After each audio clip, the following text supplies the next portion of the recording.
Mike Kozak, do you own a firearm? I own a couple. Are you proficient with them? Some would say yes, some would say no. But you saw the other day. Yeah, I think you are. Extremely proficient then. What's the value of being proficient with a tool that you own? Can you really put a value on it? Fuck no, you can't.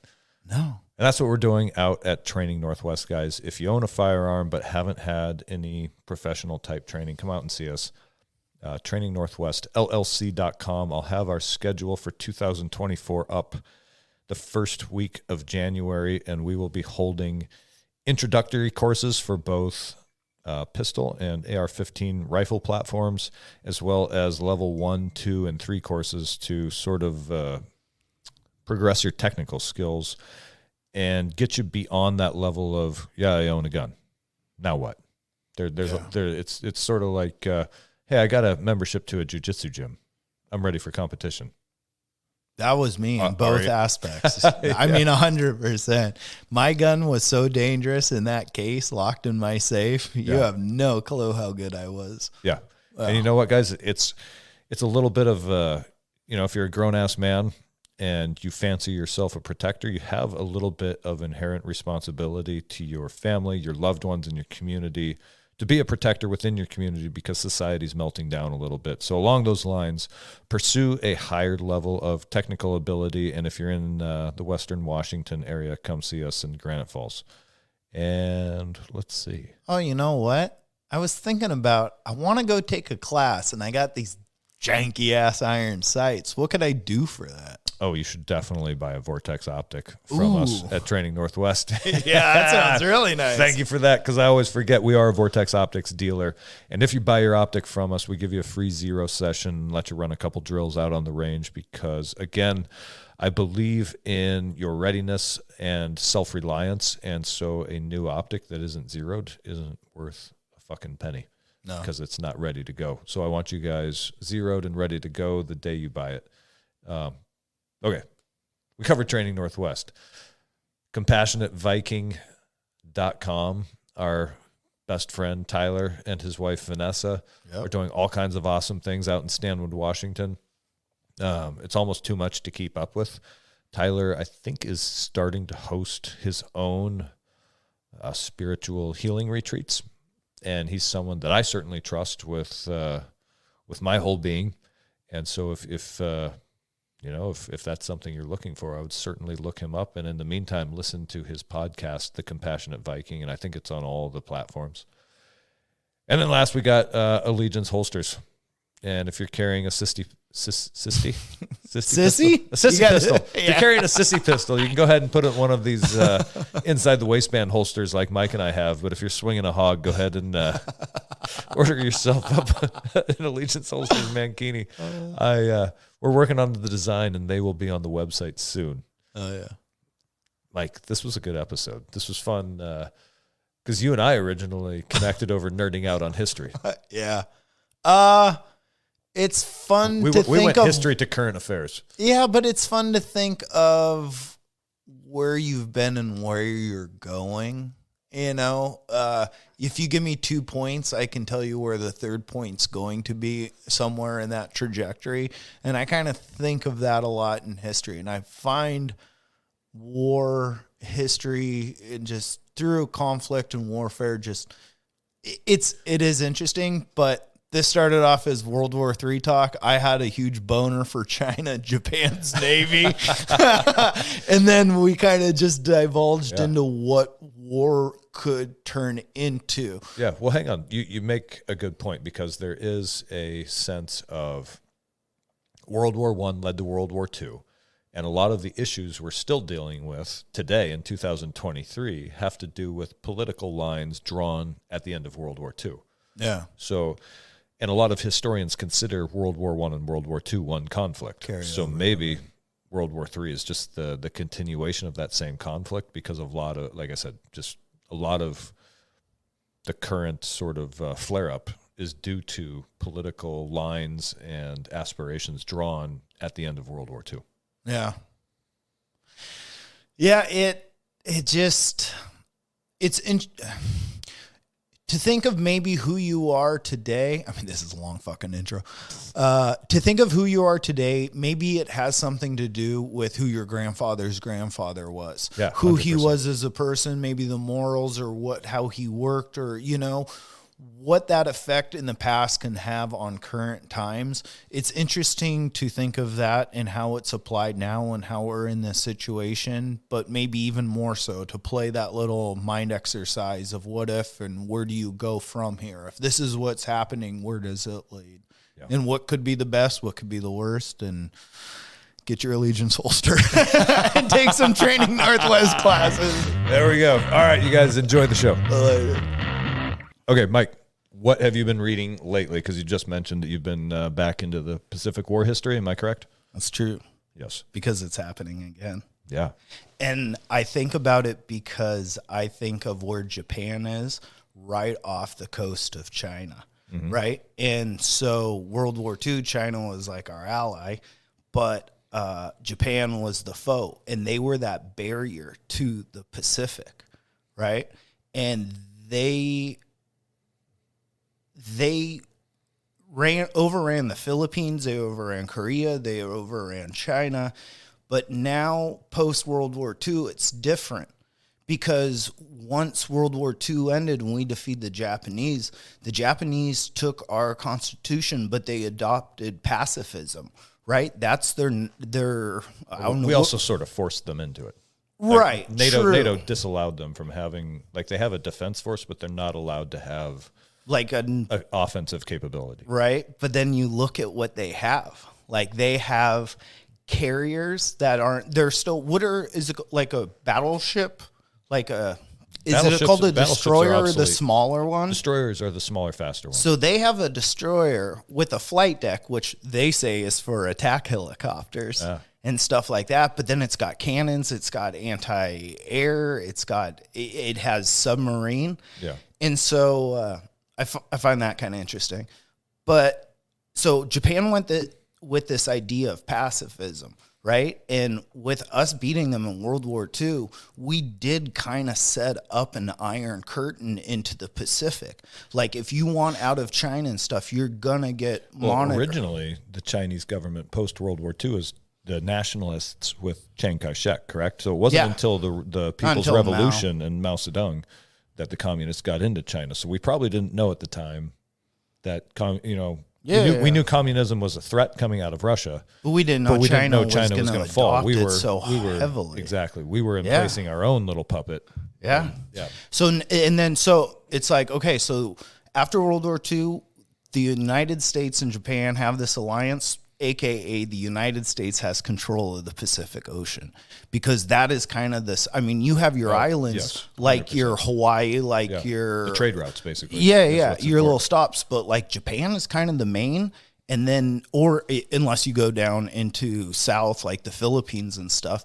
But Japan is right there in front of China. And after that, China had no navy really, but it has been building up its navy to a tremendous amount. Here's an interesting thought about China is that they were dirt poor pre-World War II. Yeah, farmers. Right? And then we kind of picked them up a little bit, again, under Chiang Kai-shek, but then in comes Mao Zedong and his communist revolution, and now under Xi Jinping, it's like they must have started in the 1950s, but they started a slow build. And I think it's still correct that China has never invaded another nation militarily in like 1,000 years. Probably. Although they're definitely they're definitely using much smarter, more insidious means to sort of leech into Western culture, which I got to say, it's like hats off. Like they're playing the game like very well. That's Sun Tzu, Art of War. Yes. The battle you never have to fight that you can win is always the best route to fight. Yes. So they've never actually projected any type of military dominance around the world, which has probably saved them a shitload of money. But they've somehow, I wouldn't say taken over culture. They've near taken over culture, and they have certainly infected Western culture with all these sort of parasitic, like Antifa type movements.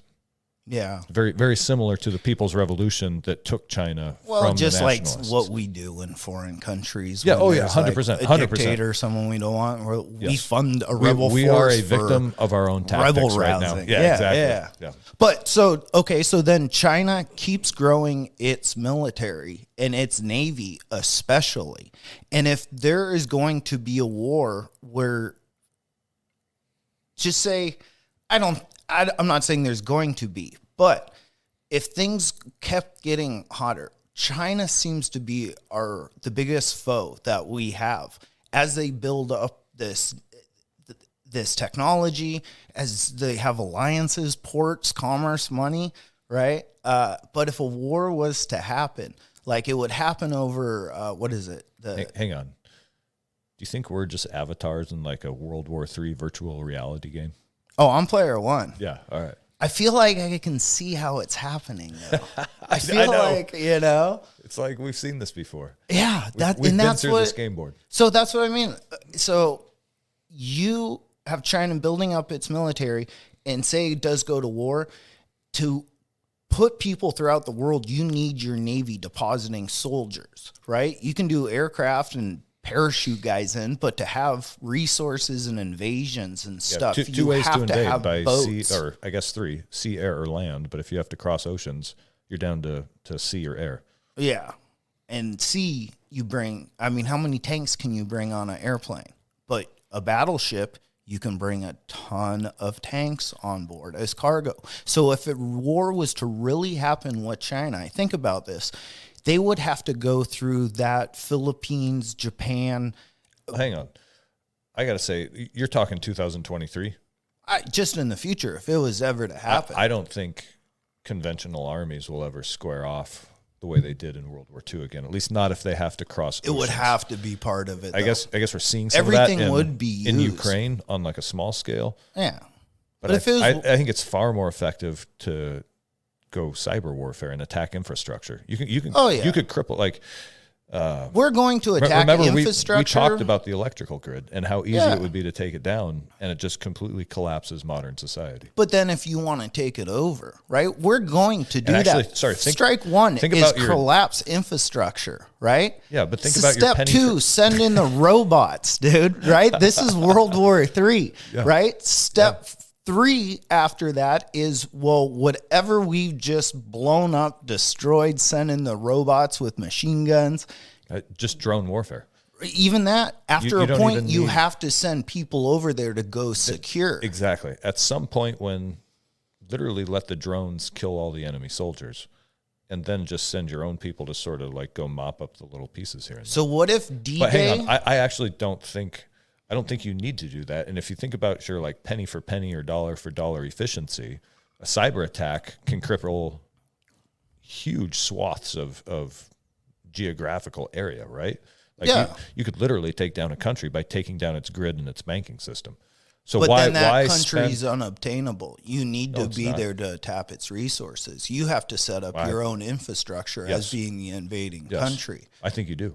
So then you need to mitigate the people. You need people to either say alliance. Mike, if you're the conqueror and you've destroyed the communications infrastructure and the electrical grid, you don't need but basic generators and diesel-powered equipment to mine resources or to log resources, right?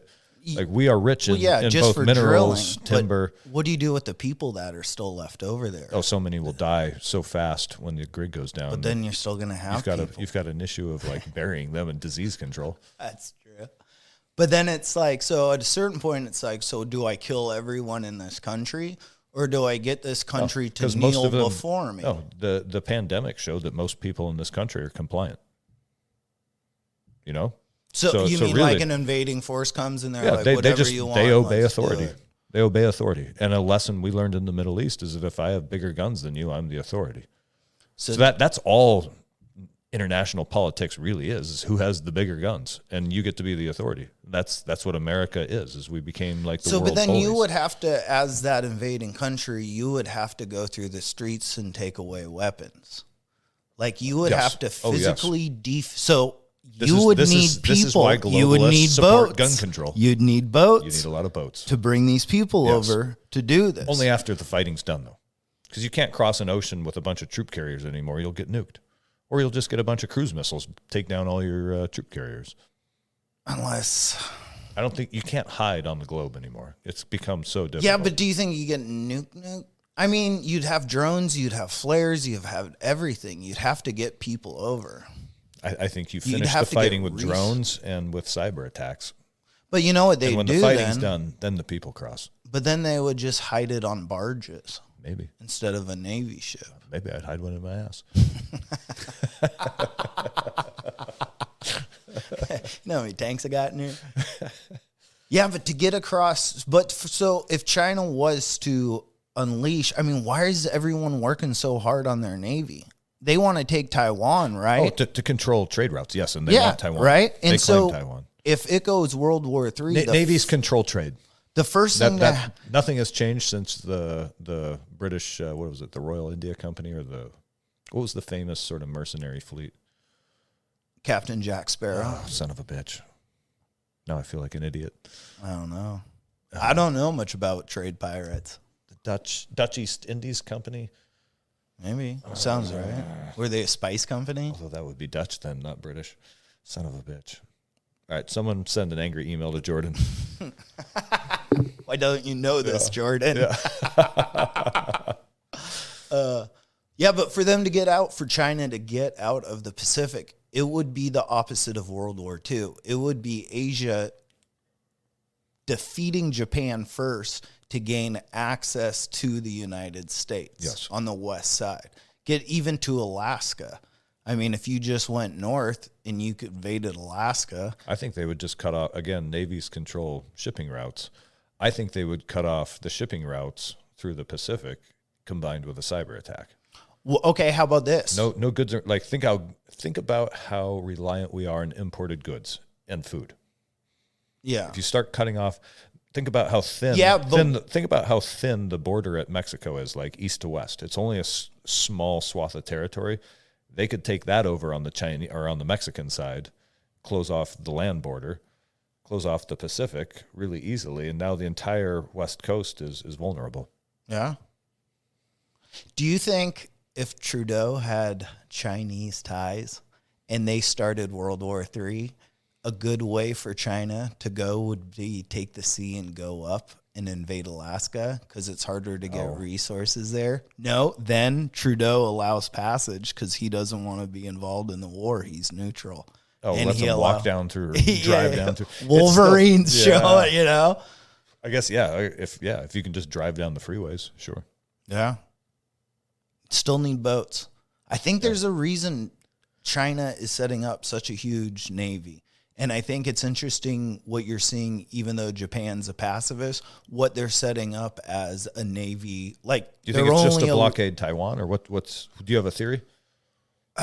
Like I said, I think Japan's the last fall before you gain access to the Pacific. Yeah, you could say they do take over Hawaii and they take over Guam. Do you think stuff. the Chinese Navy is to blockade Japan? Yeah. Okay. Yeah. That would be fucking wild. Yeah. Oh, yeah. Yeah. Because, I mean, I feel if you do, yes, I mean, that's the thing about World War III. You could drive a ship out there and then someone nukes it. Well, it's like, well, fuck. If I use nukes, everyone uses nukes. So then it's like, well, then is there anything going to be left if it just went nuts? Do you think anybody would use nukes? Yeah, fucking Middle Eastern countries. Yeah, absolutely. Right, dude, enough. A fucking group of... Holy shit, yeah, you're right. Yeah. Fuck. That's who uses it. And it would be nice if maybe the bigger countries are like, maybe this isn't the right way to respond, like to go back immediately. Yeah. Like the Hamas, like there has to be a way of invasion or to fix it, but it's not dropping another one. Like the whole Hamas Gaza thing. If there's no good answers. Yeah, but I do think if it's instead of shelling, you send in a crazy ground force offensive and you flood the streets. That still kills a shitload of people. The difference between doing that and doing it with artillery and air support So is that isn't it you still kill a thing. shitload of people. So, you just lose fewer of your own troops. Yeah. And again, we're back to no right answers. But what point does civilian lives take over military lives? If like 5,000, not like casualty of war is mainly civilians, but it's a mix of everything. So if it's like one side, the Palestinians, in Hamas, they have like 5,000 dead, and the U.S. has 3,000 dead. Yeah. Do we still use ground? At what point it's like, we're just dying out here.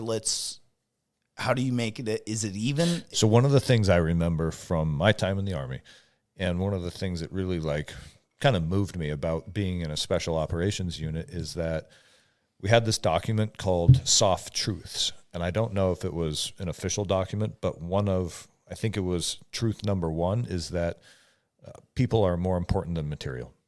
Mm-hmm. So again, you're having to take sides, and you're having to say everybody on that side, our people are more important than, and we're not going to risk. It's a high risk job, but we will not risk people unnecessarily. Yeah. And I think that you have to give your men a level of confidence going into battle that you have their back. And if you start pulling support from them because the enemy is embedding themselves in a civilian population, then you're going to lose the support of your troops pretty quickly, or their confidence in your command. Yeah. So it is important at like a strategic level and a tactical level that if you have air support or if you have artillery support, you give it to your troops, and the reality is the enemy picked the place to fight. In this case, Hamas picked the fight. Yeah. Like, say whatever you want. Yeah. Like there's no right side in this conflict. No. But in this case, they picked a big fight, and you can't just I don't know how as a leader, I feel like I have good leadership qualities. And I don't know how, as a leader, you ignore that and don't go on a full-scale offensive. Yeah. But is it like matching weapons? What are these guys using? Isn't it still like rock? I mean, some guys have artillery, I'm sure. Yeah, the Hamas fighters have indirect fires, rockets and artillery and mortars. So it's like we got that too, though, right? Yeah. Probably more of it. Yeah. And probably much better quality. Well, not we, but Israel. Yeah. But we fund. Yeah, exactly. Yeah, we. Whatever we have, they have. Yeah, they probably have a little better, actually. Yes. Yeah. It's weird, though. So is there what you're seeing then probably is high areas of resistance, and then it gets responded to. And the Hamas fighters are clever. They know that if they build their tunnels under a hospital, they're less likely to get attacked unless there's something like they basically declared all-out war on each other, which is why all these typically off-limits structures are going ahead and being hit. But they're clever, and they know that if they build their tunnels under a hospital or under a school, they're far less likely during sort of the low boil times to be attacked there. Yeah. So they're doing it for a reason. They know what they're doing. Smart. Yeah. I heard something where the prime minister admitted to us building the tunnels or helping do it. Prime Minister of Britain? No, or not prime minister of Israel. Yasser? Oh, he said the Israelis helped build them? Yeah, they knew about building a tunnel structure or something for there was an actual legitimate reason that for holding materials or goods, but I guess Hamas just took that and ran off with it. I don't understand. They built more tunnels. They had they helped build a tunnel structure underneath it for storing materials, or they'd had some sort of actual reason. Quote unquote refrigeration. Yeah. And then Hamas took over and they dug them up. Yeah. They gophered out throughout the city. Yeah. And then if you look at the population of Gaza versus the actual number of people who are affiliated with Hamas, it's a very small ratio. And that, again, if that's your place in your community, you kind of need to be able to stand up for it, because apparently, I mean, if we're to believe news stories, a lot of Palestinians don't like Hamas. No. But if you allow them to operate in your cities, it's kind of like the frustration we have here where like drug trade is clearly allowed to operate very freely in our cities. Yeah. And we're nearing a point where I should say we're kind of at the tipping point right now where people are starting to need to take care of their own safety and security and their own self-defense because the police are just hamstrung. And I kind of feel like the Palestinian people bear a little bit of weight for just allowing this to continue underfoot. Yeah. Well, I was going to send the hate mail to Jordan. I was going to say, we got way away from World War II. Is it easy to get a gun living in Gaza, like for self-protection? But then it's like, they're probably everywhere. Yeah, they're fucking everywhere. Yeah, you lift the toilet seat up, you're like, oh my God. One of the weirdest things, the first deployment I did to Israel, everybody in Israel is carrying a fucking rifle slung over. Like they all have an M4 or a SAW or a 203 slung over their back, even in civilian clothes, walking around downtown Tel Aviv. And I was like, what the shit? First Amendment, baby. It's all because everybody's in the Army when they graduate high school, and they all are required to carry their firearms off duty. Really? So everywhere you go, there's people with assault rifles slung over their back. And then a lot of the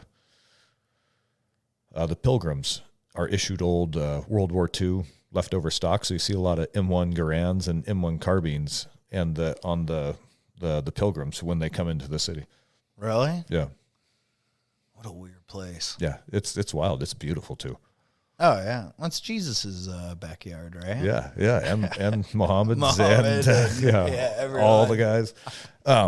It was actually a really cool place to deploy because it was way low threat compared to Iraq and Afghanistan and Pakistan, and so it was almost like a vacation. Like, hey, you've done 2 years in Iraq. We're gonna give you a break and send you to Jerusalem. And so, anytime we weren't busy working, which in Israel, working involved just driving into the Palestinian West Bank to go have dinner at like Yasser Arafat's place, nice. And just kind of hanging out. Yeah. And so on days when we didn't have to quote unquote work,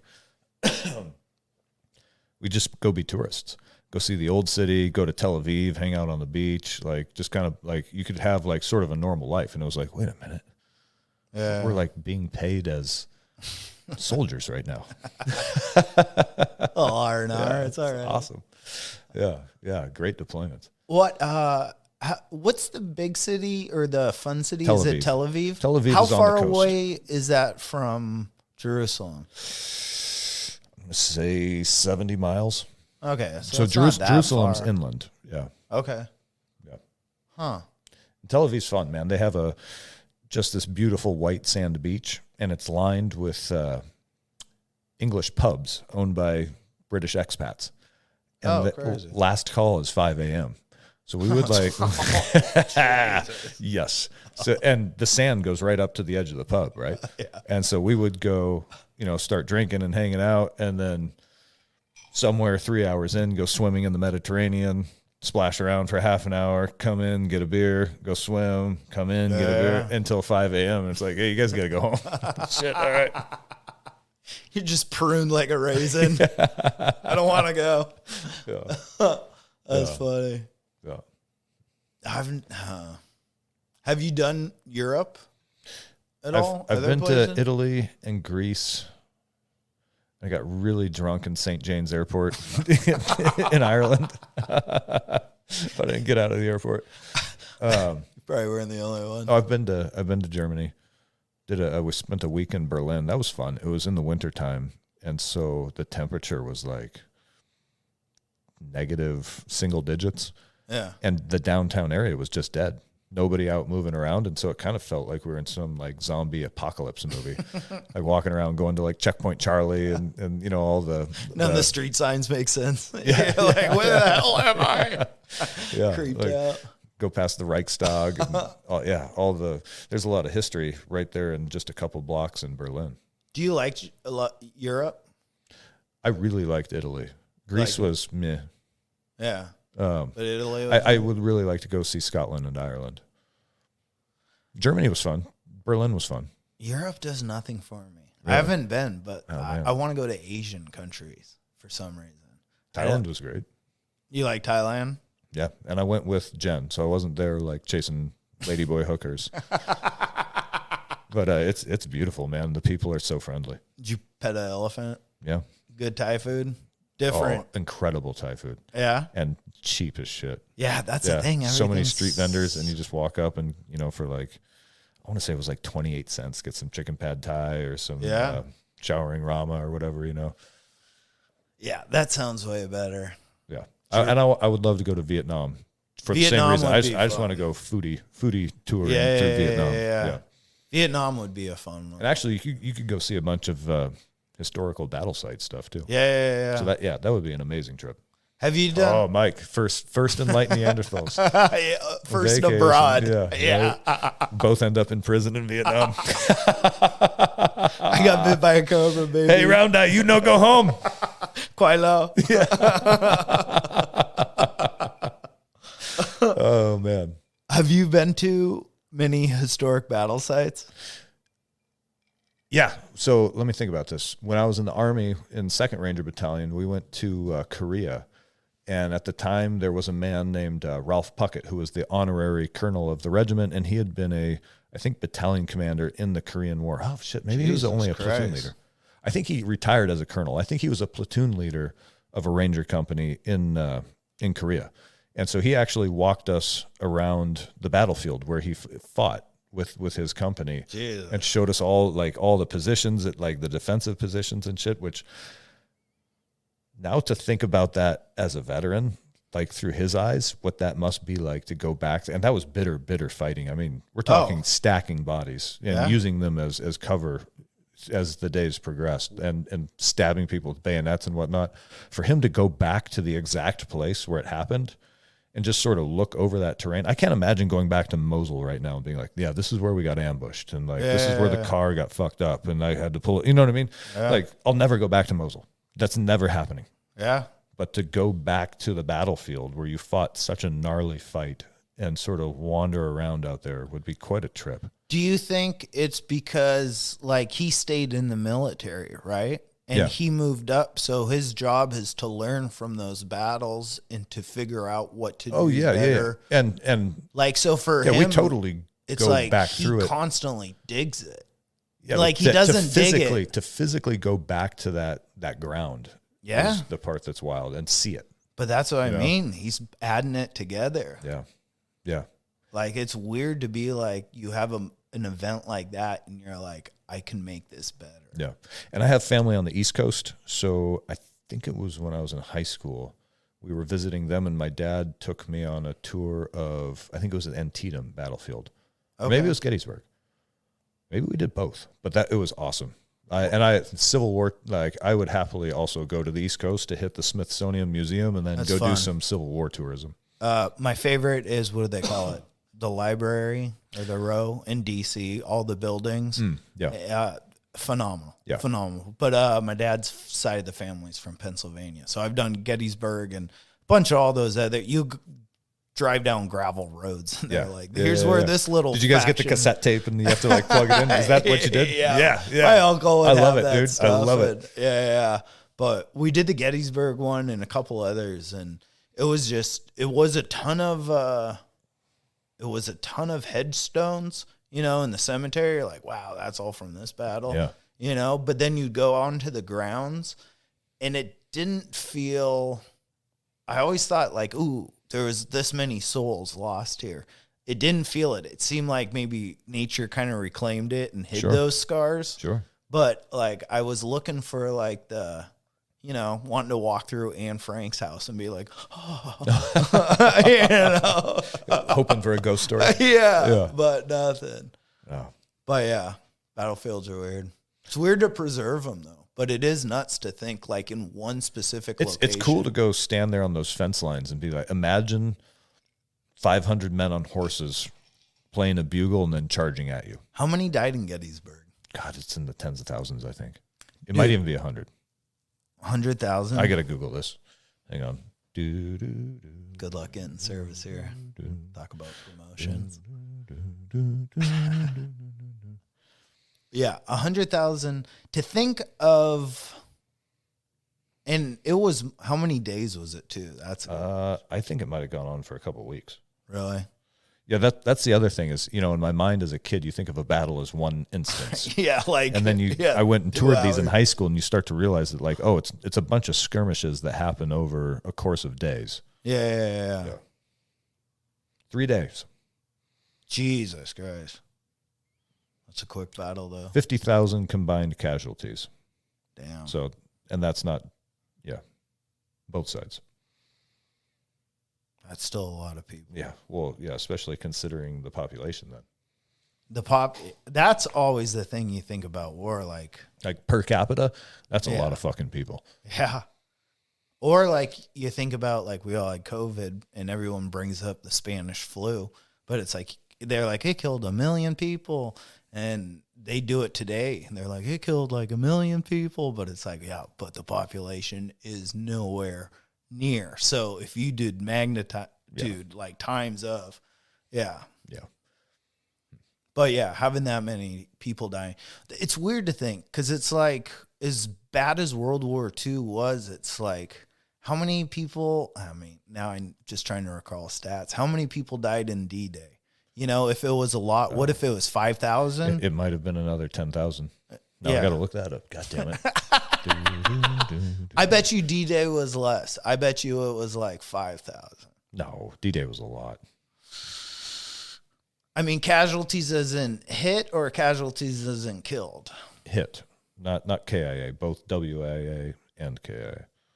Because if you get hit and you get pulled off the field and you get over it, it sucks, but 209 combined Allied casualties, 209,000, and that doesn't include Germans.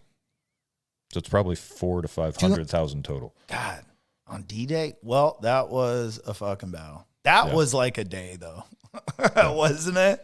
Yes. Oh, dude. Yeah. Never to be repeated. Yeah. Well, hopefully. It's about Shit, never mind. Yeah, Jesus. Give it a little bit. Yeah. It's marinating. Yeah. Yeah.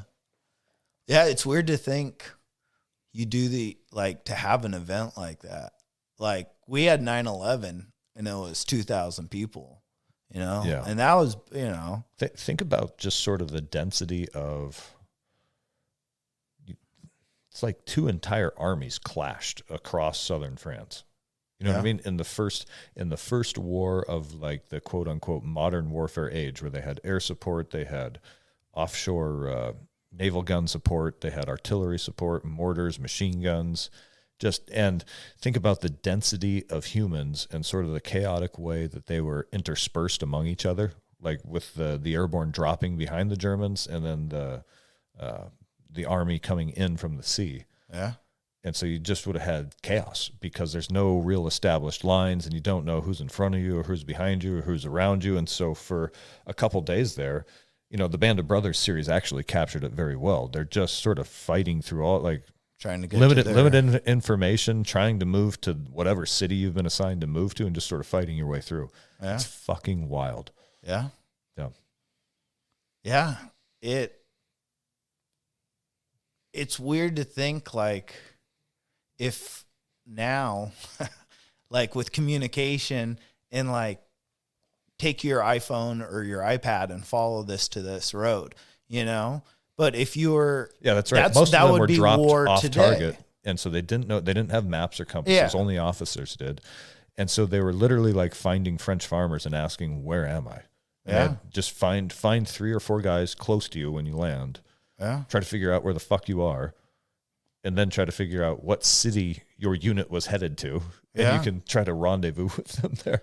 Even Dude, that's crazy. Even if every guy had a map and a compass, like, you get dropped off in farms, and land, like, where it's just hedging. You can't see anything. By except the time next Greg and I were in hedge. the Ranger Regiment, everybody had a map and a compass. And if they dropped you off fucking target, it turned into a clusterfuck. But if you had, like, today, you would have your GPS and it would be telling you exactly where to go. Yeah, you're right. So then it makes me think, once again, like, we're talking about in war, and, like, you could kill the power, you could kill the water supply, you could kill all kinds of form of infrastructure. Why not do it in the same way? And I think you kill all those things just by killing the power and the internet. Yeah. So like if you did an EMP or something, Yeah.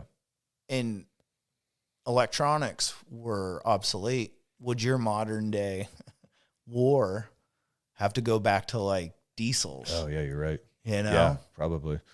We'd be back to World War I with horses and. But that's part of or a nuke is it emits a little bit of EMP. Yeah, oh yeah. And you can do one higher up in like the I don't know how high you go up stratosphere, and you can black out a country, like an entire region. Yeah. Yeah. Wild. I still think boats are going to be used coming out of China. Let me put that out there for everyone to think about. And Japan, that's our barrier. That's our buffer, buddy. That's what stops them. And Japan is a trade society.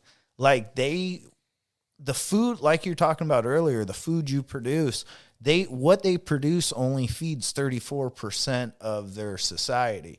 A lot of it is brought in, imported, trade through, and that's what it is. It is a hub for going all throughout Pacific and from like the Pacific to us, and then also from the Pacific or all throughout Asia, and they're a trade area. And it's weird with what's like, if you online, you do see videos, you see them with Russia and China and like with their jets and fighters, but then you also see it with the boats in the seas. And China is getting very much because of the Taiwan stuff, and they're getting closer to Japan. Japan's passive, but it's like, I feel like there is some flexing with this military stuff in the Navy, especially. Yeah. And I don't know. It has to be to threaten or control trade routes.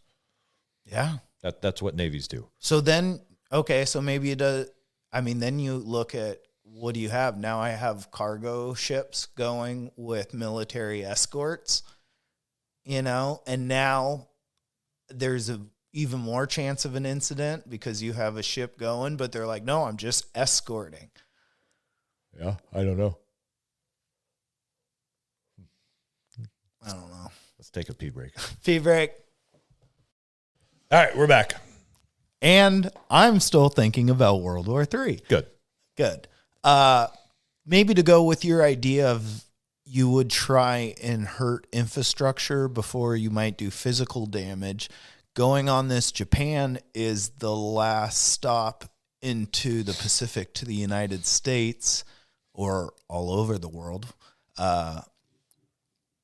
Japan, there is a microchip kind of crisis right now.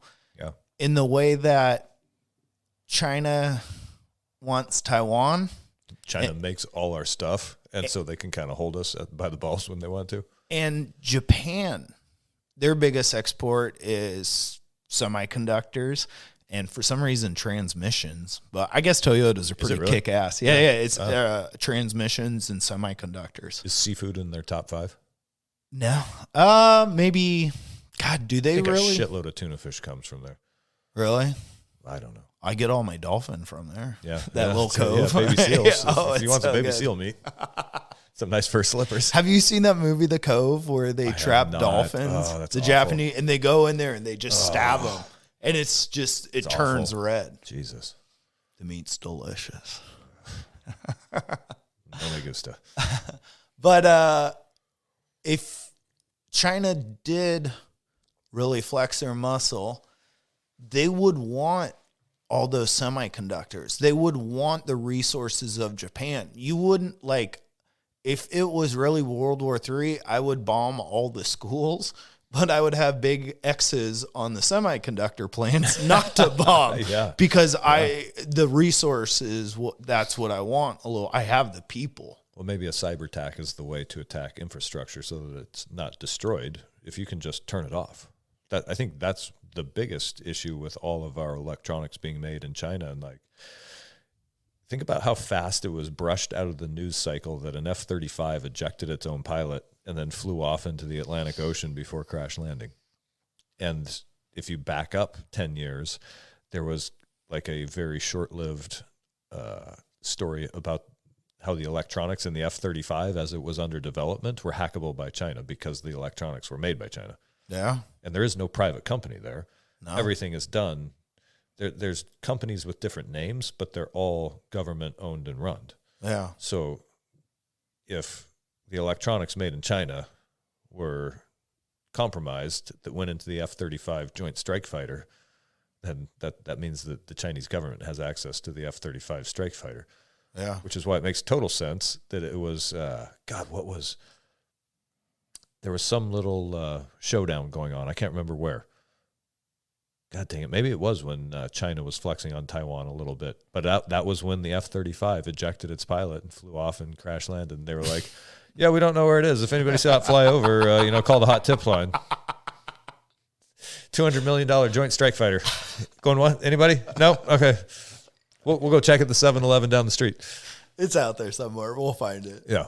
Your tax dollars are well at work. So anyway, I think we're totally fine. I think so much of our electronic stuff has off switches in it that they could just completely fuck us the moment they wanted to. I think it was on Radiolab. Maybe it was on... Maybe it wasn't. There was a story about a telecommunications company that works for the state of North Dakota, or one of the phone providers in North. Actually, I think it crash landed in a lake in the Midwest. Oh, really? Yeah, sorry. Just putting out incorrect information here. Sorry, I cut you off. Newsflash. They provided telecommunications along the freeway for cell phone companies in either South Dakota, and the company that installed all these radio towers and stuff for cells, they had to take everything down and replace it because it was along a corridor that was a military base where a lot of our nuclear weapons and silos are along, and all the components used in the antennas, receivers, every little thing was made in China, and they found transistors or something. They're like, oh, this probably isn't good. Made by Huawei or whatever that company is. Huawei. Yeah. Oh, sending your data right to Xi Jinping's cell phone. Yeah. Oy. So, but then you still got a problem, dude. And your problem is the people. Mike Zedong's crowd, the true people. Yeah. And so, yeah, you'll have society collapse, but then you'll still, and it will shrink. Don't get me wrong, but you're still going to have the people millions who will die of off people of famine and pestilence are not the ones who are going to fight a resistance anyway. True. So then you're just left with the dogs. You're left with cockroaches. Yeah, us salty dogs, us cockroaches, us and a bunch of Twinkies, dude. We made it.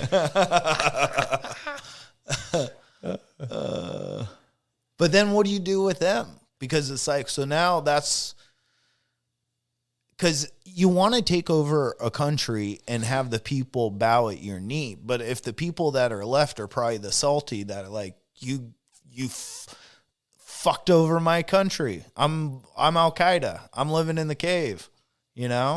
I will start wearing flip-flops and hijab. Yeah. Got it. Dyslexic. Sorry. Dyslexic Taliban. Yeah. That should be a t-shirt.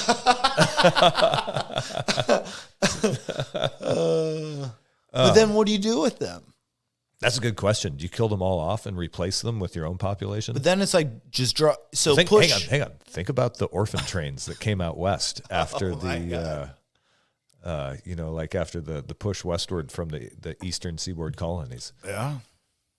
What if there was some like crazy war that isn't recorded in history where we killed off the entire population of the West and had to repopulate it? And that's what the orphan trains are all about. Just sending babies out there. Yeah. Let's start that one. You guys go ahead and spread that rumor. Uh-oh. The one episode, well, not the one episode that gets taken down on YouTube. Yeah, no shit. Yeah. Add it to the collection. Yeah. Yeah, shit. Good times. Yeah. So, what do you do? I mean, if you... I think you would still have little cities all over. I don't think you're going to have little pockets of resistance. Yeah, everywhere. But really what you need to secure is major infrastructure like ports and data facilities and power generation and water treatment.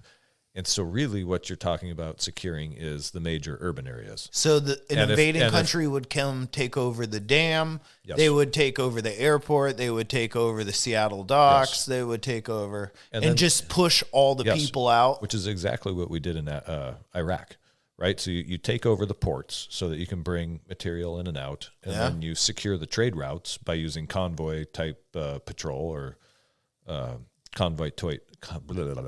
convoy-type security. Yeah. So you secure major infrastructure, being ports, water treatment, power generation, maybe agriculture, depending on what that company has, right? Yeah. Or that country has.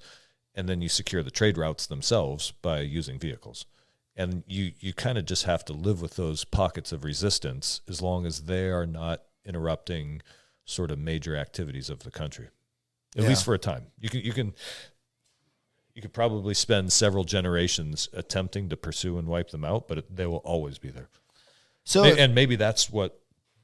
Remember, who was it who said that the reason you can't conquer America is because behind every rock and tree is a man with a rifle. Yeah.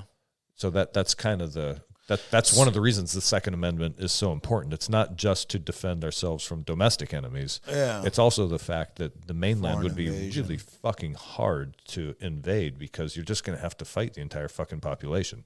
Yeah. Which isn't true now because everybody's so fat, weak, and compliant. But in the 1960s, it was true. Yeah, it was much tougher. Probably up into the 80s. Yeah, 100%. Tough one. So it seems like then the easy part of World War III would be just to do the breakdown of society through infrastructure. Just shut down the electric grid, fuck up something like that, and just watch it crumble on its own. And I actually think that you would create so much panic and distress by doing that, that if you just showed up and said, hey, if you follow our rule, we'll turn it back on. And 80 to 90% of the population would fall right in. Hey, whatever you want, as long as Netflix works and I can dial up Grubhub, what do I care if Xi Jinping or Joe Biden is in the White House? But that's the majority of the population, bro. What? You think they really want to be taken over by China? I think they don't care. I think they are lazy and compliant. And like I said, as long as that internet stream is coming in, and as long as they've got food and beer money, I don't think they care. Which, like, it's going to be a tough World War III, dude. Yeah. War of the resistance. Yes, no shit. We're going to end up with the independent Republic of Granite Falls, and that'll be as big as we get for 200 years. Oh my God. I don't know. It would be weird to. I mean, China did want to become the global dominant, like, would they want to take over our country? If they did, what would that look like? I don't think they would necessarily want to populate it as much as they would just want to dominate Everyone its resources. Does war wrong. This is the thing. You need to take a bunch of your people, they don't care about their people either. They're just peasants, and you're just a peasant.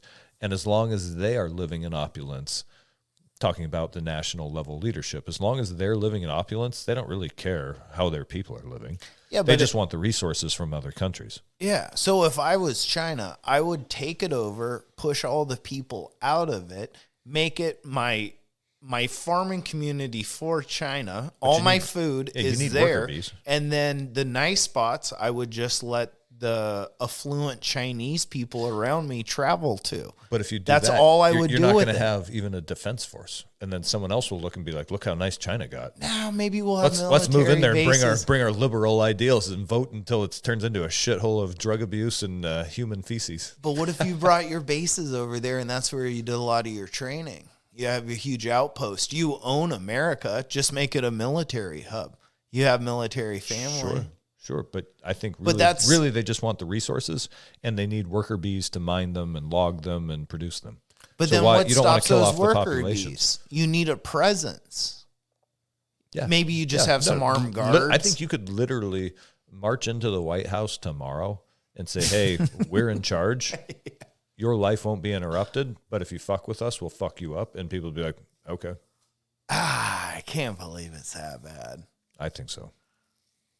All these guys with their Punisher skull and their back windshield and their these colors shall not run T-shirts. I think it's all a bunch of bluster. There'll be 10% of us who are willing to fight.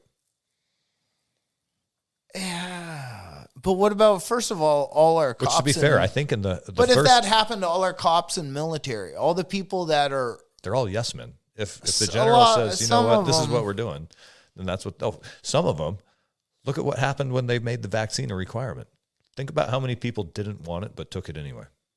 Yeah, but it was a lot of panic, and Yeah, exactly, no one thought, exactly, Mike. Yeah, no one thought it'd kill, but that's why you learn. I mean, it was a lot of panic, and no one thought it would kill him at the time. I didn't take it, but I could say, but yeah. Yeah. Thank you for that parallel. Oh, fuck, dude.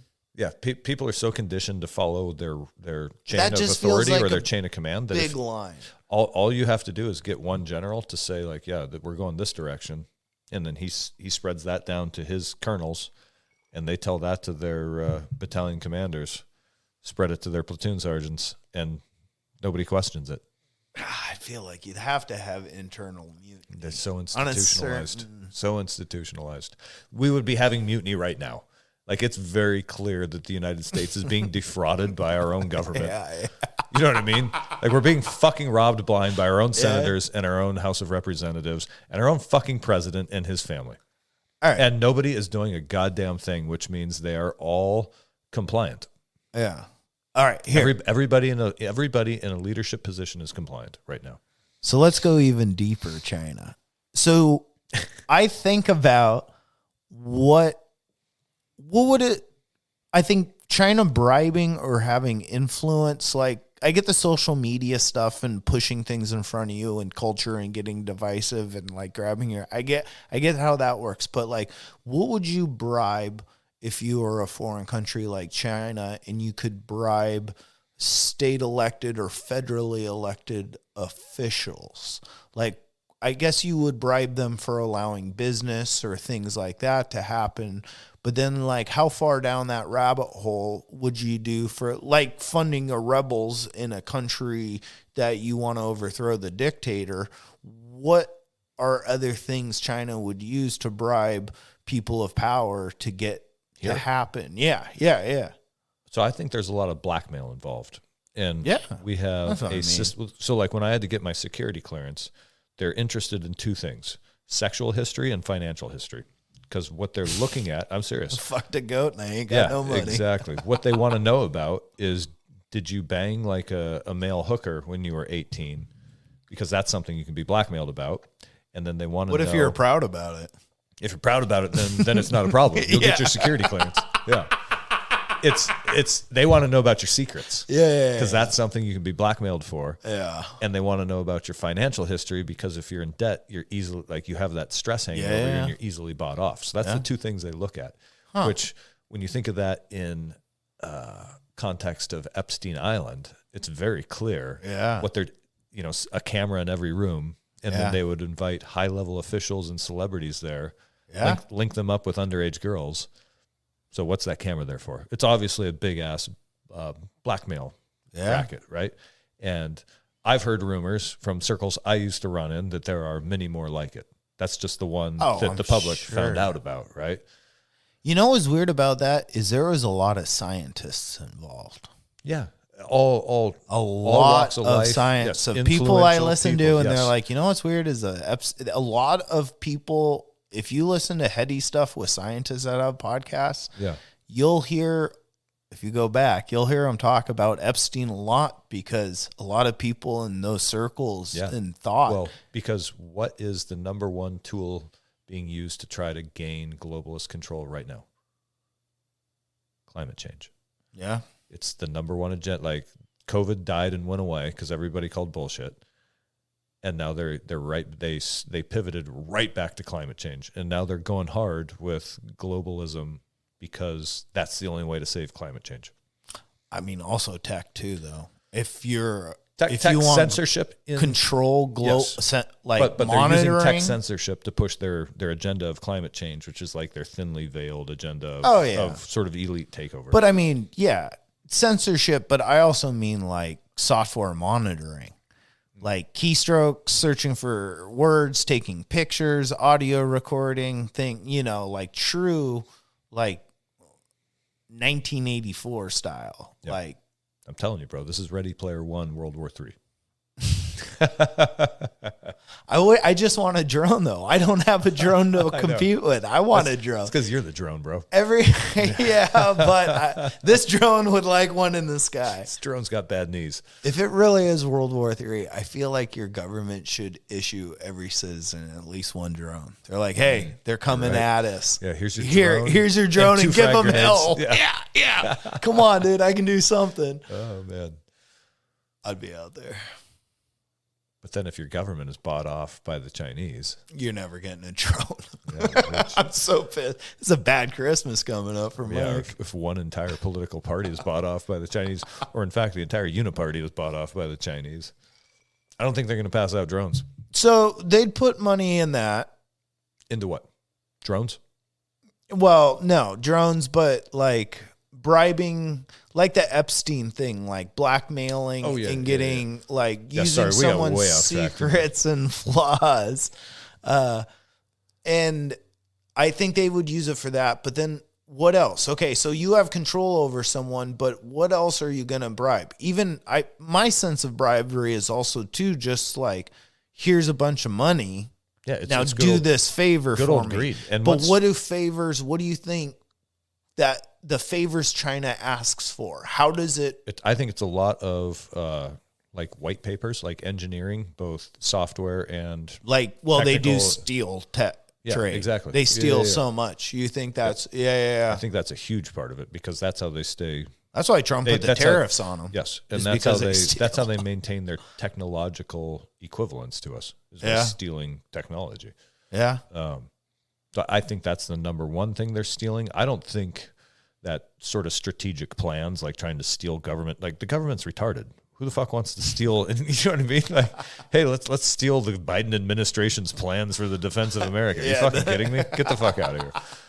You're far better off stealing private, industrial espionage type private information. Yeah. Or what do they call it? Proprietary knowledge. Mm-hmm. All right. So they would take money and they might fund it to gain knowledge, to learn.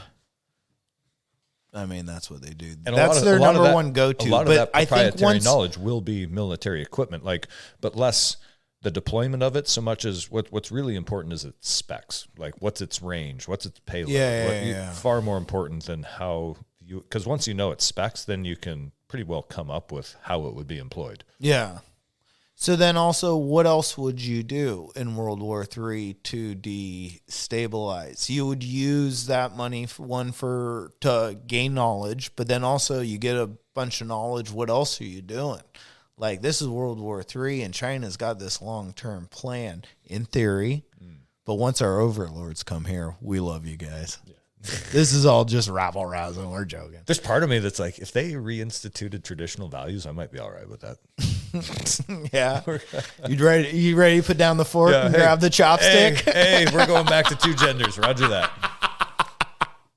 Yeah. I'll have some Szechuan chicken and I'm Chinese. Yeah, you guys got those little shrimp things? Yeah. I mean, dim sum every day sounds pretty fucking nice. You're making a lot of good points here, buddy. I do like the fact that all the useful idiots get killed by their own people. Like, I would definitely wait for that part to be finished. You know what I'm talking about? Like the in like the literal Communist Manifesto says you need useful idiots to spread your message. Yeah, and then they're the first people to get executed after you take over because they're actually useless. Like they're non-producing humans that just create a drain on the system. And so they're the first people you eliminate when you take over. So I think actually step one is to let them eliminate their own useful idiots. which again leaves me back to, well, you'll have small little bands of rabble living out in desolate areas where they're, kind of far away from resources. I think America just filmed our useful idiots, right? Like someone that spreads the word and gets it out there. They're like, wow, you did that really fast. People like you. And like Hollywood's like, that's let's put them on film. Yes. Like, yeah. Think about what's his name. Was it Jimmy Fallon doing the vaccine dance on his late night show? No, that was unfortunately the dude. Colbert had that right-wing show.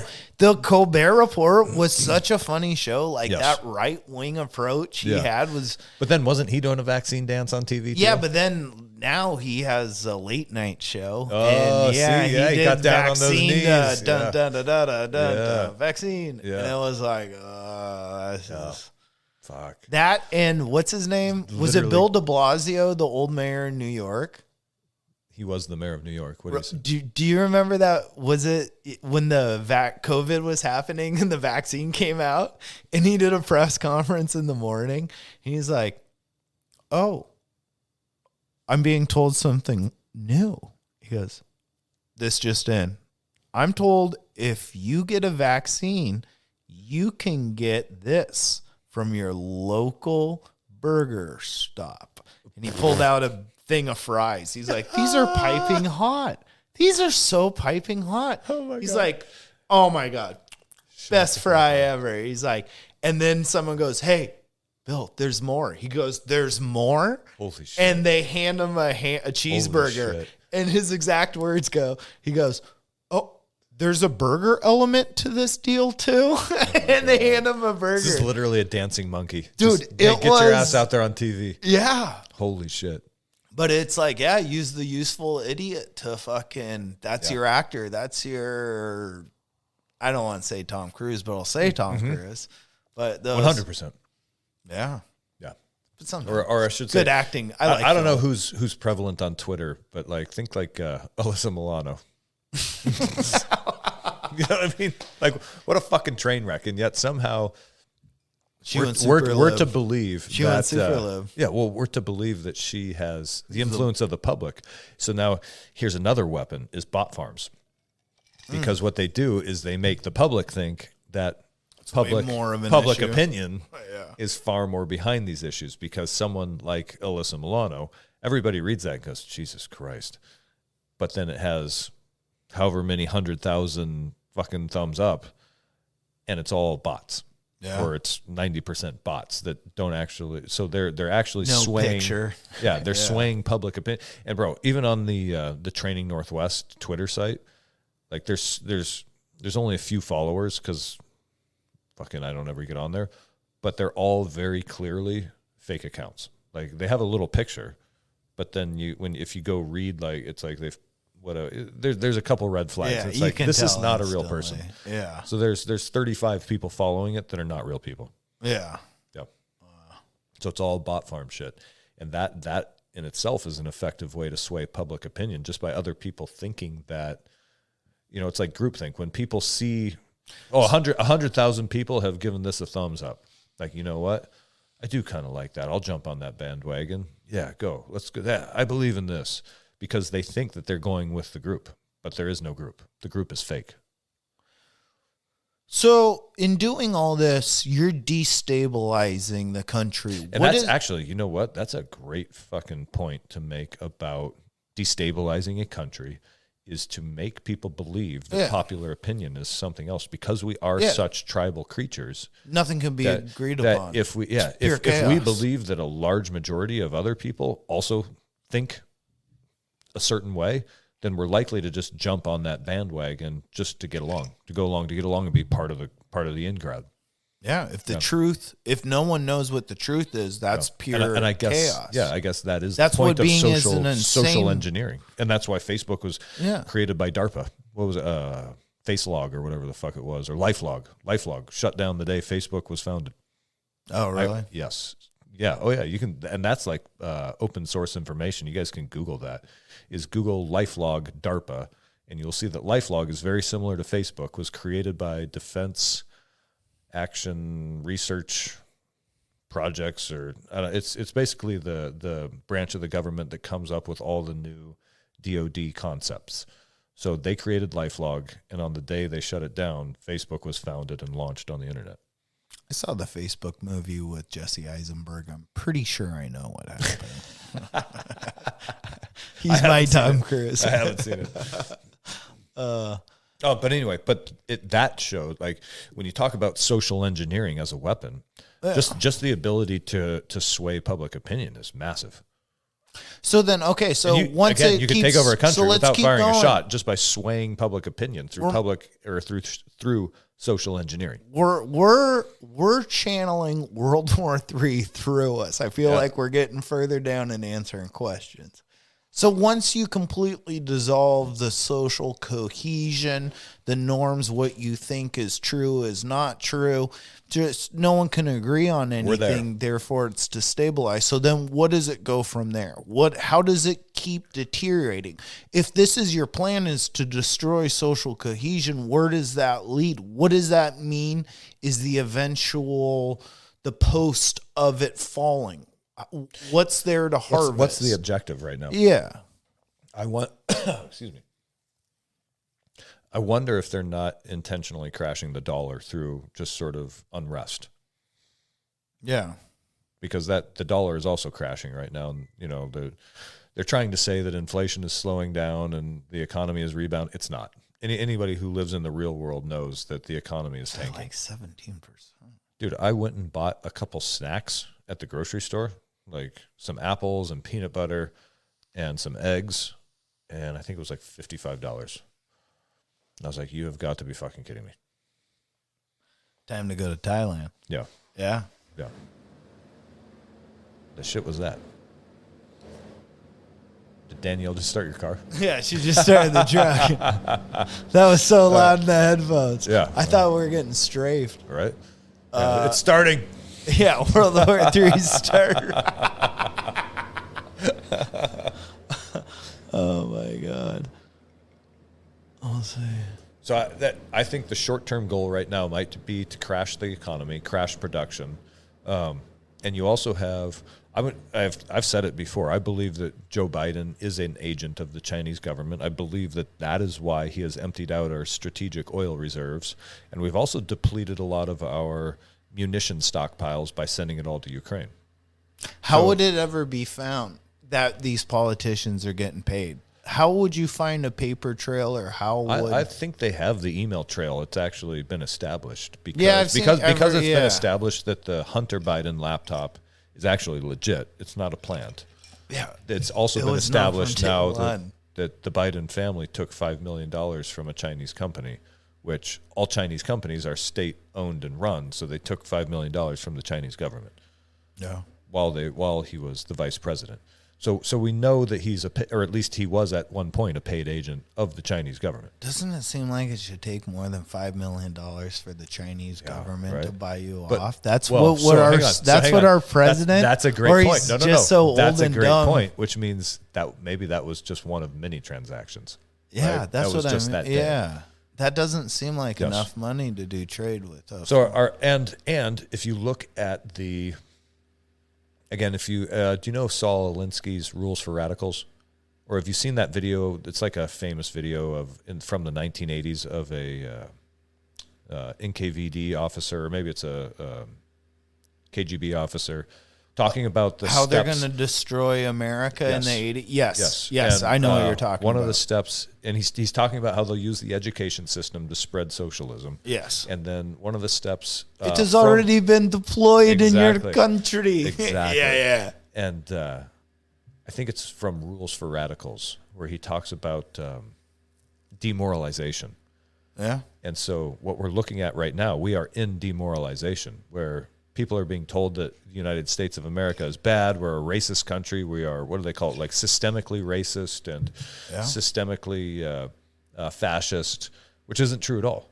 It's not even fucking close to true. But they're being told this by their teachers from the institutionalized education system, right? Just like Mao. Yeah, the public education system is a very narrow conduit that controls all the information that your children get and that we got when we were children. Fortunately, For you and I, back in the 80s, we stood and said the Pledge of Allegiance every morning, right? That in itself is some indoctrination and a little bit of groupthink. But we like it because we like the principles that the United States of America stands for.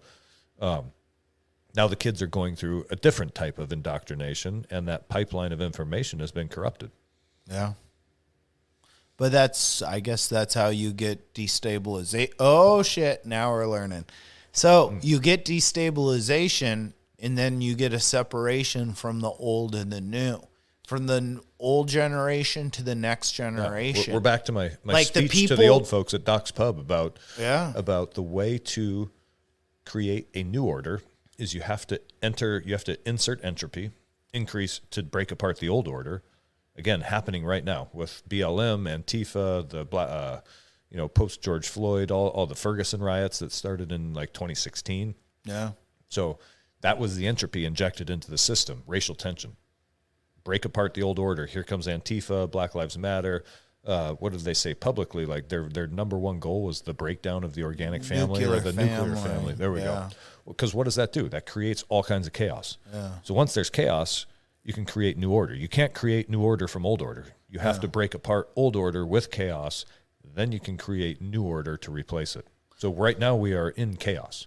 Yeah. We're in the early stages of chaos, and I think this is why I think, and why I'm teaching self-defense and all this sort of self-reliance stuff, is that I think a lot more chaos is going to be intentionally injected into the system that is our country to break it down so that they can build a new order out of that chaos. And the World Economic Forum's own fucking slogan is "From chaos comes order."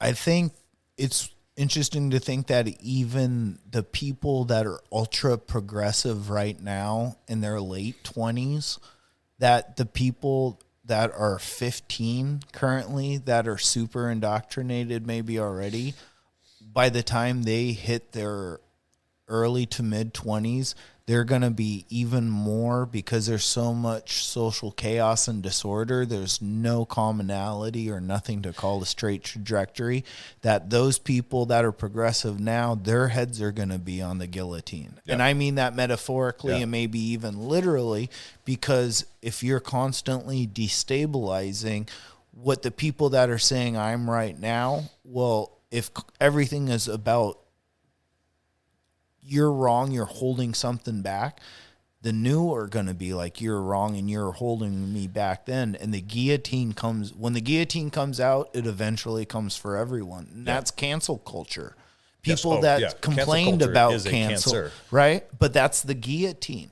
That is... It's starting to come back around on them. Like, isn't the mayor of New York, the guy right now, being removed or being recalled? Adams. Yeah, because he's starting to see how difficult it is to bring all these immigrants in, and he's what starting are we going to do with all these Mexican guys? I don't have one Home Depot downtown, and I got nowhere to put them. They're like, dude. Trabajo?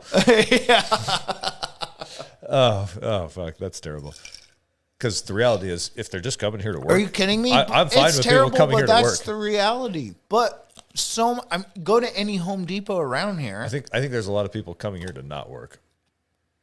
Yeah. But hang on. No. So hang on. I do want to say this, because there is a saving grace, which I'm starting to see, which is that my kids' generation, the pendulum is already swinging back to the right, where you have guys our age who were children of the 80s and 90s, and we grew up in that pro-America environment. And now our kids are middle school and high school aged.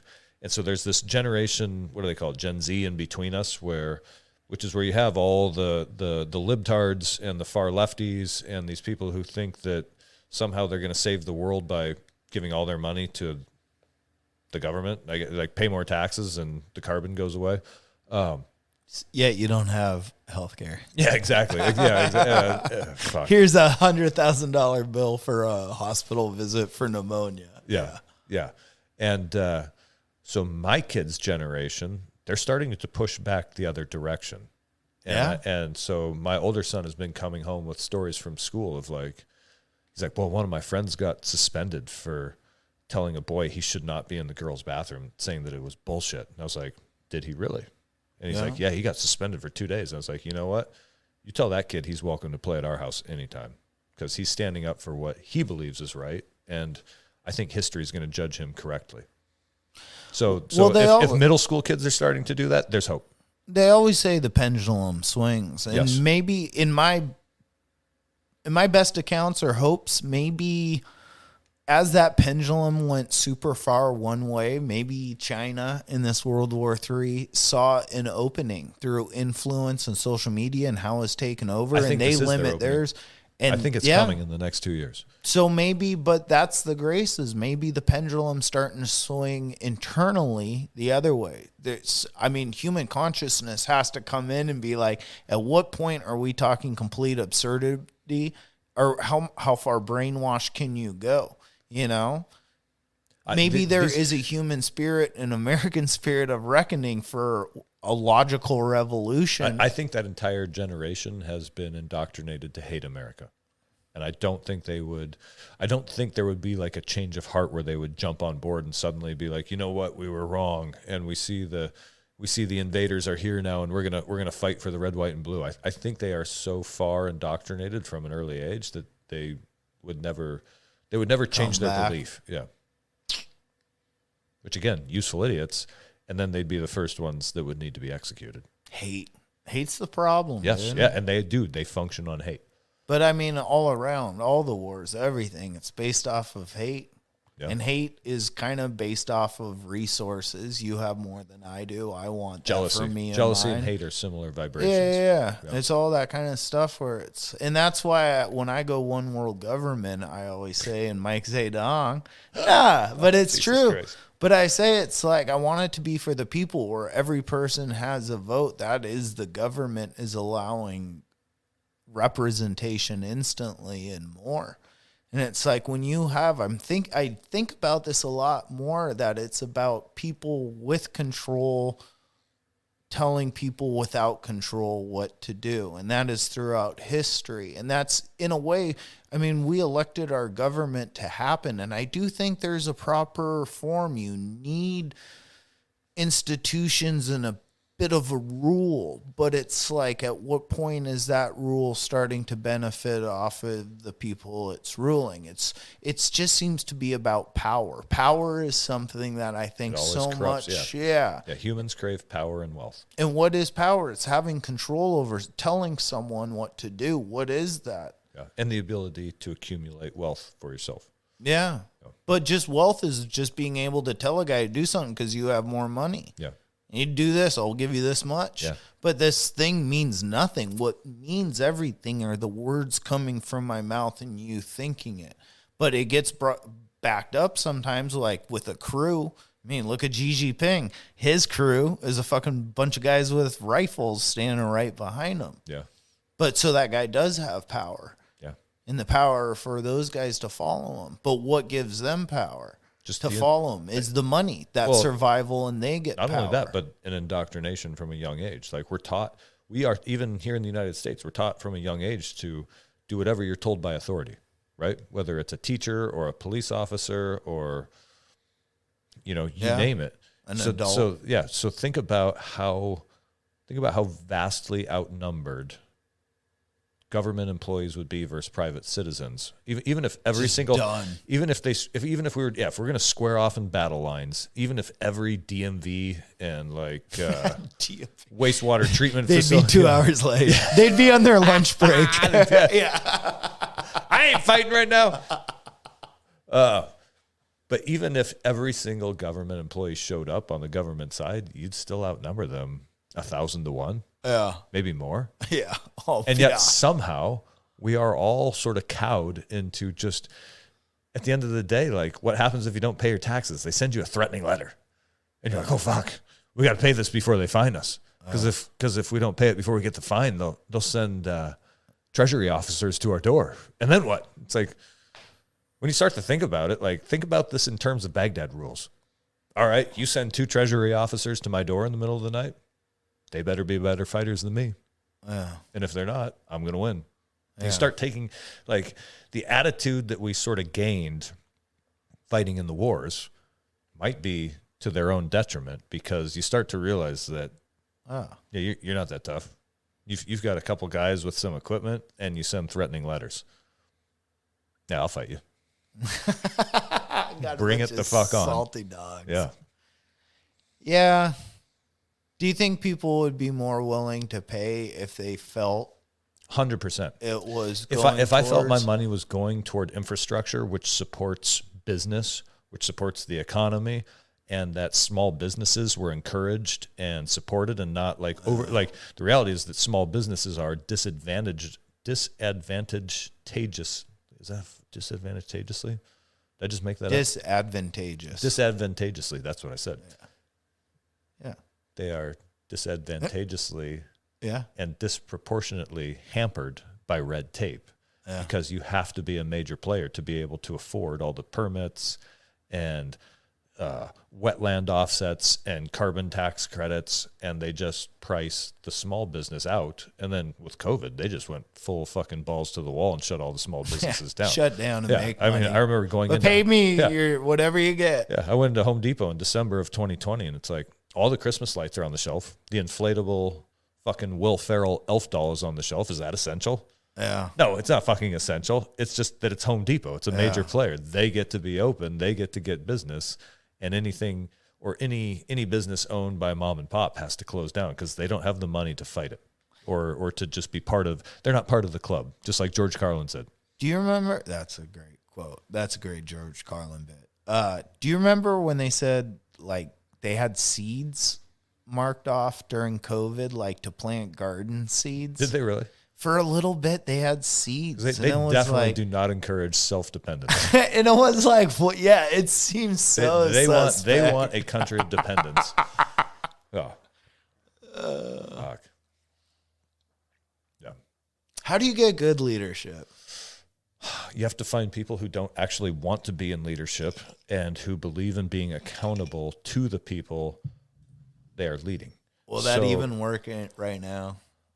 Could that even happen? I don't think those kind of people are interested in playing the game because the game has become so scummy and so corrupt that people who have I shouldn't say that. There are people who do have good morals who are willing to get in there and fight because they believe it's a battle. They just never get elected. Yeah. Well, some of them do every once in a while. Trump was the last. Ross Perot was the one before that had a good fighting chance. And who before? I think there's a couple of congressmen and senators like there's the guy from Missouri who's taking the Missouri versus Biden to the Supreme Court next month. Yeah. And there's we have our homie Joe Kent, who was not elected, but he was running for state representative down in, I can't remember what county, like down Vancouver, Washington area. Yeah. But they are people who believe in fighting for but it's the culture. So rare. It's a cultural war, and they're fighting for it. And the reality is, most people with good. Here's the other thing: people with good leadership qualities realize they can be profitable in the private sector. So why would you fucking waste your life in government service, which is just a mire of mediocrity and red tape that actually prevents you from ever being excellent, even if that's what you want to be. You can be excellent on a small scale, at the team level, but you can never really do big things because you're just so fucking blockaded by all the bullshit bureaucracy. Do you feel Bill Clinton was the first president to really go book tour style? I don't feel I think JFK was the first celebrity president. Yeah, he was celebrity, but he wasn't book tour. He died, got shot in the head. Yeah, but he was on parade. He was on a parade. Yeah, but every president's on a parade, especially in that time. They had parades. Explain what you mean by book tour. Was Clinton doing a book tour before he was president? No, after he was president. But I feel presidents didn't, you might write your memoirs 20 years after, 15 years after of what you thought and who you were as a person. You're right. But to go on these speaking tours and to become a person that gets paid so much money. I mean, Bush. Isn't that sort of the shtick of the Clinton Foundation, is that it's a not-for-profit business, but you can pay them to come speak to 20 people for $500,000 or whatever. For a half hour or an hour. Yeah. Even that, $500,000 for a fucking hour of speech. Yeah. You better tell me something fucking groundbreaking. Yeah. Or you can buy a Hunter Biden painting for a couple $100,000. Well, there's no grift there. Yeah. Jesus Christ. His watercolor is nice. But I mean, to go on to become a celebrity off of president and making money, like giving these speeches, it didn't seem to happen. He's probably the first one, but it was a business model. It wasn't. Yeah. So he's probably the first one to think of it as a business model rather than, well, I was the president. Now I'm retired and I'm hanging out on my ranch. Yeah. And I'll write my memoirs. Yeah. W. Terrorism. Yeah, terrorism. But even his dad didn't do that. Like his dad sunk back into the shadows with Barbara. Mm-hmm. Yeah. And he wasn't heard of. And I felt like that was more of the stoicism of presidencies. Yeah, I agree. Clinton got a blowjob and then started like, hey, man, let's make some more money. Let's party. Yeah, we're going to make so much money. And that's kind of the cat's out of the bag. Let's party. Yeah. And I feel like that's kind of a turn, too. It's like, yeah, a lot of people think he was awesome because he balanced the budget, you know. But I think the dude was a drug runner for cocaine. He had a cocaine addiction. His brother did. No, but out of Arkansas. And the same thing is where you had fucking funding for the Iran-Contra. Right. And who killed fucking Barry Seals? Barry Seal was the movie. Tom Cruise played him about the drug runner. Oh, yes, yeah, so his name is Barry Seals. There's a book called Who Killed Barry Seals about him and his connections with the CIA and that whole conflict. Well, what's most interesting, Clinton was so much involved in that whole Their real estate company was fucking balls deep in all that cocaine trafficking. Yeah. And so what's fascinating about all those rebel wars down in South America during the 70s and 80s is how different factions within our own government were fighting against each other. Yeah. Yeah. We had like the CIA is literally fighting against the executive branch and they killed JFK in Dallas. It's pretty like more and more it's like, all right, yeah, this was an inside job. Well, not only. And anybody's being honest, like the CIA fucking whacked JFK. JFK, Malcolm X, fucking Bobby Kennedy, Martin Luther King. Yeah. And so it's like you see, talking about power, it's like you do see moments when power is given. Like I always say, like the budget for the CIA was immediately given post World War II. And we became this observation idea state, but we would still, when it really got heavy or we fucked something up too bad, really, we'd send in the military. Yeah. The creation of both the FBI and the CIA was to monitor the entire world. Yeah, but I feel like in the 60s and the 70s, the end of the 70s, you saw the CIA kind of get reprimanded for getting out of control. And I think assassinations were pretty evident, like a Iran, playbook. Contra, but then it got shut down. There was, I forget that. Bro, you even have like Charles Manson and Timothy McVeigh. These guys all have like common links back. Like, but there was a scene. It's not 7 degrees of Kevin Bacon. It's more like they have like 2 degrees of separation. Sirhan. But there was an act put in the 70s in Congress saying that they were kind of like, hey, you guys got to pump your brakes a little bit. You can still do all your work, but like, this is out of control. I wonder if that's when the Intelligence Oversight Committee was established. Yes. That might be. Hang on. So then what happened to absolve that in 2001? Patriot Act. 9/11. And so it's like we are in a wartime state in how much these little conflicts and wars and meddling once again is happening. I mean, look at the FBI and Trump. You have so much like discoercion amongst your you have not necessarily radical, you have activists in positions of authority is what's happening. So the DOJ right now is being run by a bunch of left-wing activists. So is DOH, so is WHO, WEF. They're all being run by left-wing globalist activists. We're looking up some facts here, folks. Sorry. Oops. Wrong button. Let me tell you about my favorite nuts. First, macadamia. Second, cashew. 1976. Yes, nailed it. Fucking nailed it. All right. So the CIA and FBI, I mean, they kind of got, probably more the CIA, but the FBI's are. Oh no, the FBI was getting in plenty of trouble. Yeah. But that, I mean, you saw so many assassinations and stuff, and they got limited. They got the governor put on them, not Arnold Schwarzenegger, the governor. Governor. Yeah, the governor. But they kind of don't be economic girly men. Yeah. But they got throttled back, and then 9/11 happened, and I think you started to see the handcuffs get taken off, and you're starting to see that's what the Patriot Act did. Yeah. It didn't just take off the cuffs, it pulled out every fucking stop that existed. We're waterboarding in Guantanamo, and then we're making the naked human pyramid. That's just Friday. That was just Abu Ghraib. Guantanamo's a whole, and that's Abu Ghraib's Guantanamo's the prison they acknowledge. Think about what happens at the prisons they don't acknowledge. Yeah.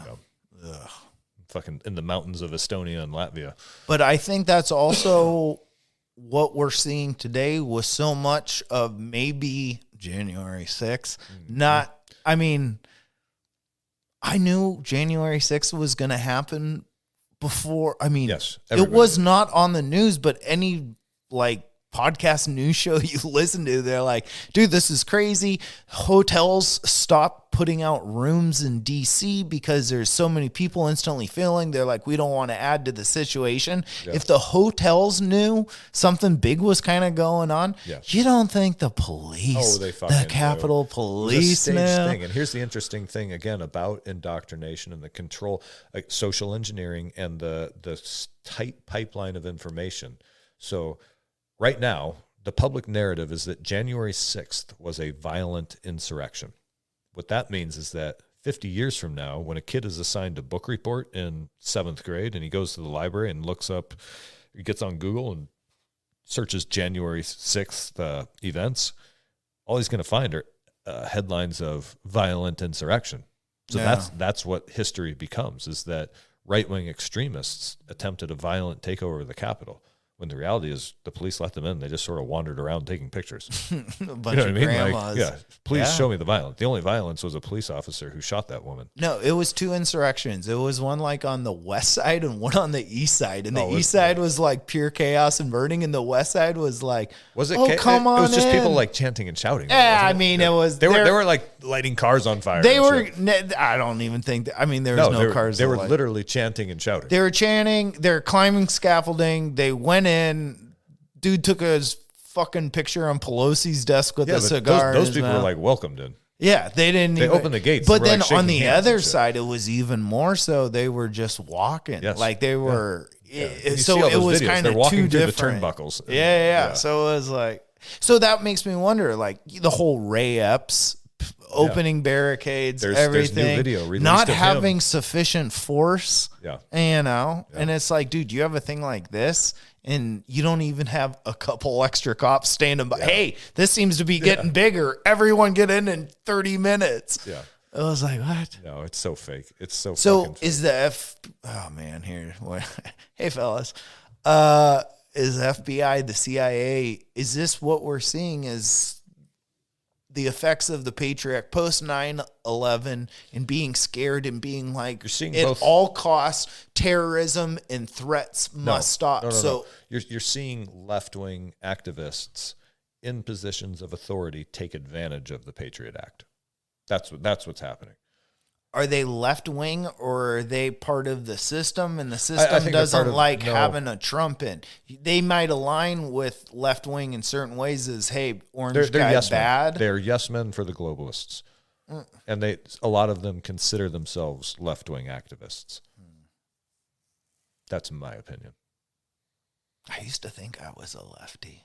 And yes, I think the reason Trump was so just not attacked is that they thought he was a joke. They literally thought he was a joke, and they thought there was no chance. And then they went, holy shit, he's in.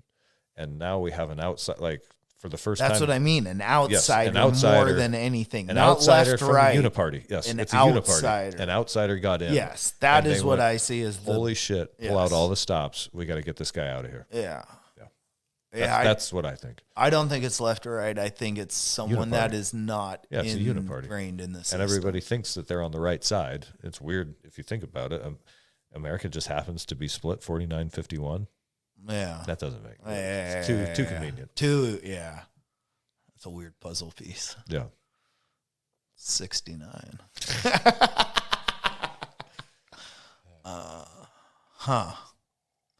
Yeah, man. I don't know.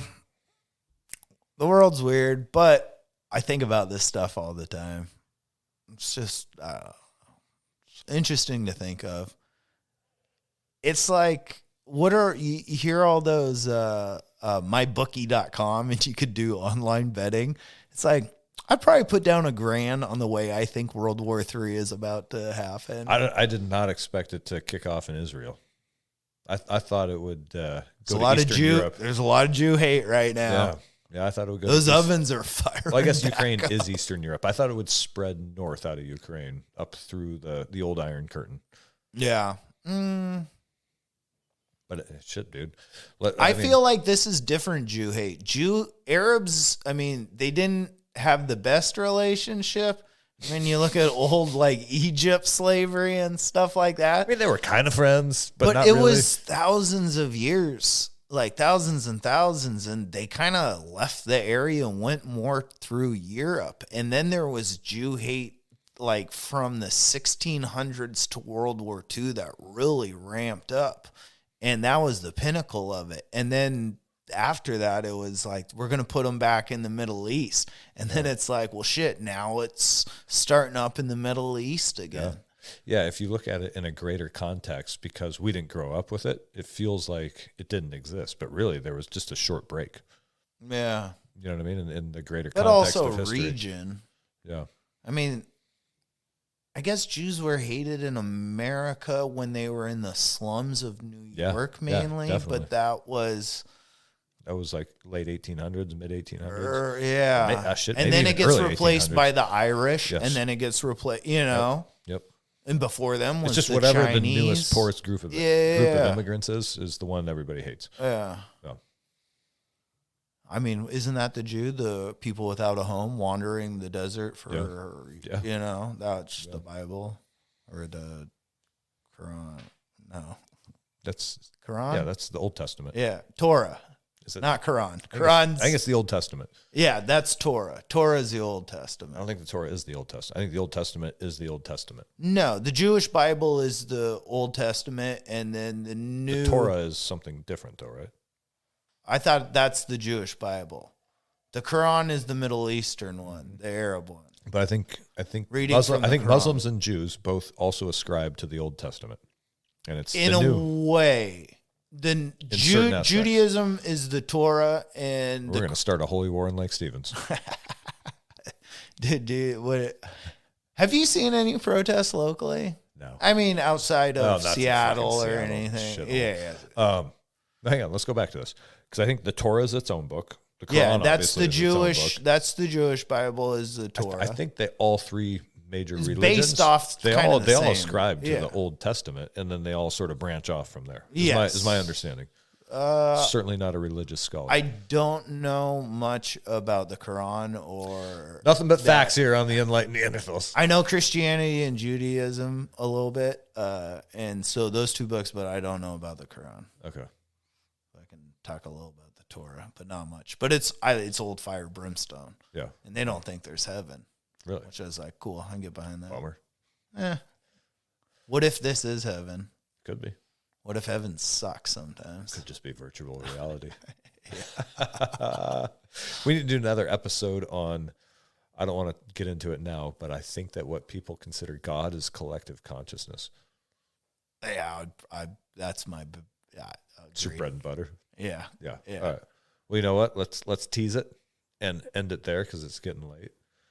And guys, if you're enjoying this show, please share it because we're struggling to get the numbers out. And if you leave us a review on iTunes or Spotify, that also helps. Do we address the Jordan situation? We had to check him into the Betty Ford, or did I let that out? He's out for 40 days. So anyway, unless he falls off the wagon, in which case maybe he'll be back next week. We miss you, buddy. All right. Bye, Jordan.